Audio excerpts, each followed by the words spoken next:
There's a very interesting story from TMZ today. Many years ago, I discovered TMZ accidentally, and I was utterly fascinated by this television show because it's a show that talks about, celebrities. And what fascinated me about it was I'd watched the entire show, and I had no clue who they were talking about. I was pretty clearly not up on exactly who is a celebrity, so I watched it for a number of months because it was just fascinating what was considered a celebrity. And they were talking about all these people on reality shows that I didn't even know existed. But a while ago I discovered TMZ. I hadn't seen the show in years, but at least a couple of years. But a while ago I discovered, they had a YouTube channel.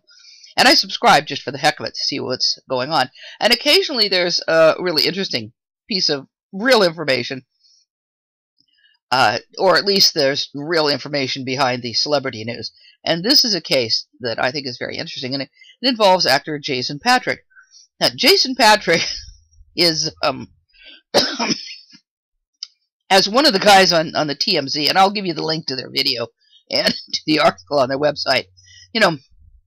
This cough is driving me crazy, because I'm fine until I try to talk. But anyway, as one of the people on the video said, Jason Patric came this close to becoming a superstar, and he did many, many years ago. And you can look him up on Internet Movie Database or things like that to find out who he was.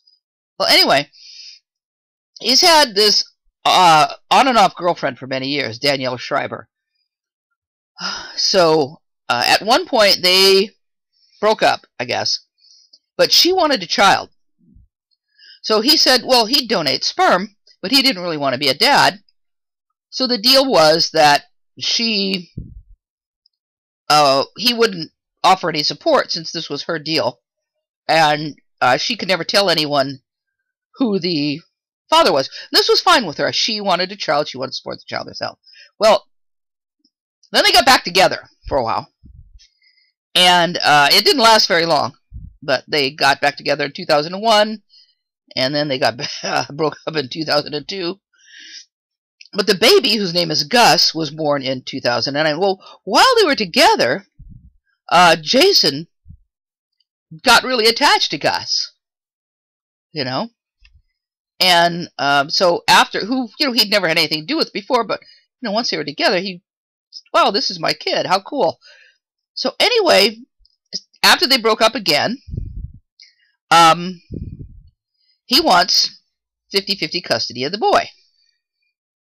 Now, there's a catch.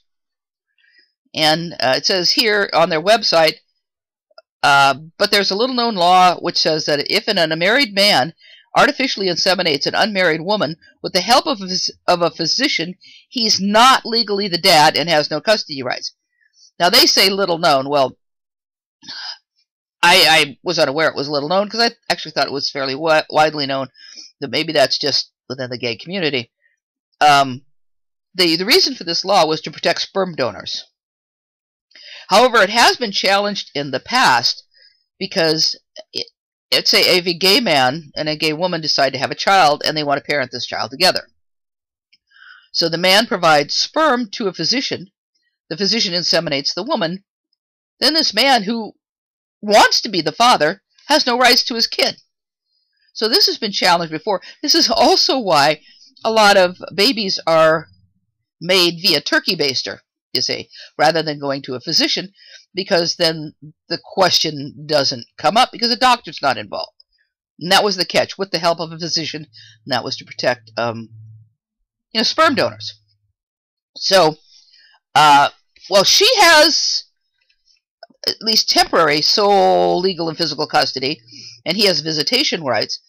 And apparently she's fine with voluntarily giving him the right to spend time with the boy, but she objects to visitation being ordered because she doesn't believe he has or should have any legal rights to custody or visitation.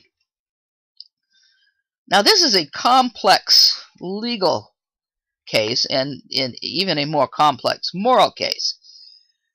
And the two attorneys on TMZ disagreed on what's going to happen here.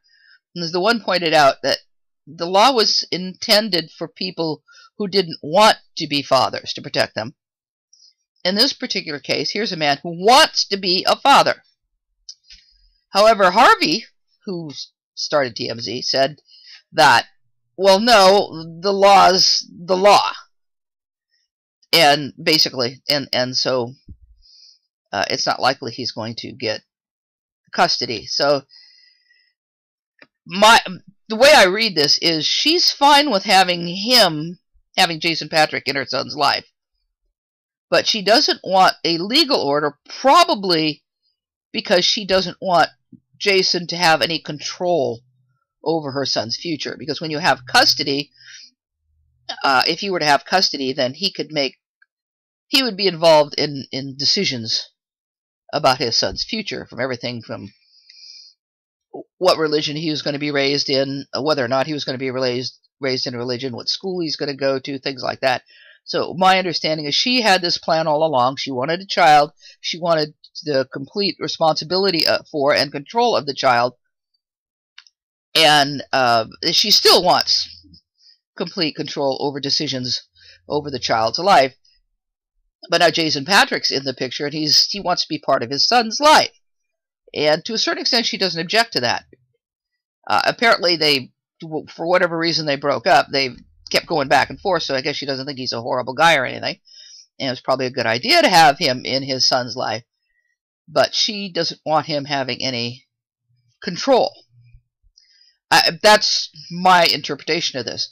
Because if she was really against him in some way or another, she wouldn't want even voluntary visitation. She could just stand on the law and say, he's not my son's father legally, and I want him out of the picture. But she's not doing that.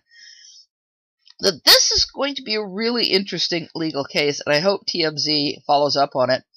I'm going to kind of keep an eye out for it, too. It says, I don't know where the law would fall on this. Part of me thinks that, well, yeah, he wants to be part of his son's life, so he should be part of his son's life.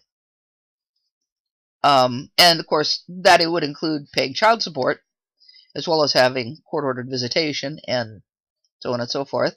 But on the other hand, here's this woman who wanted a child, and she was fine with the biological father not having anything to do, not paying any child support or anything. It was her child. So this is going to be an interesting legal case. Usually the law goes down to what's best for the child.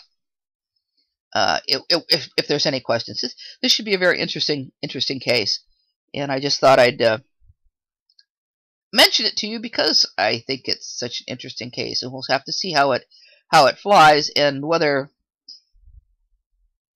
I honestly don't know what. I'm really curious to see what the legal position would be on this. I'm just very glad that apparently they're both getting along, and that she is fine with him seeing the child voluntarily, because it certainly is good for the boy to have his father in his life. Anyway, that's all there is to it, and it'd be interesting to see what other people think of this. Thanks for watching. Bye.